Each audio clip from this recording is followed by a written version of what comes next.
অনেক ছাত্রলীগ মাঠে দেখা গেছিল, ছাত্রলীগের অস্তিত্ব বাংলাদেশে থাকবে না, কোনো লীগই থাকবে না।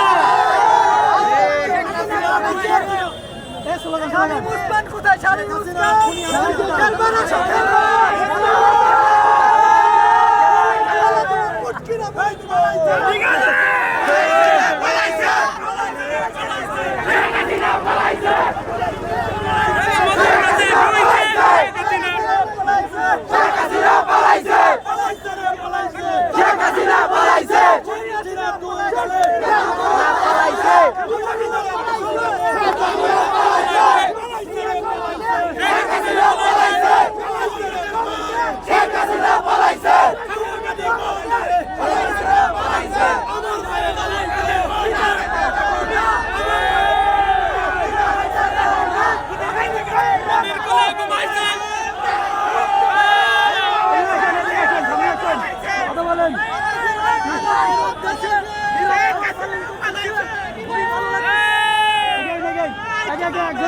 বলেন নিজের অনুভূতি।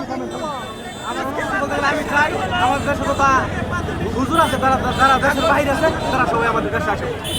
বলেন যার যার অনুভূতি বলেন। আজকে আপনারা স্বাধীন,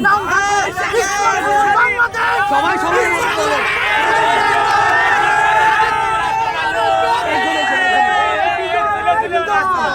অন্যরকম আজ থেকে সারা হবে।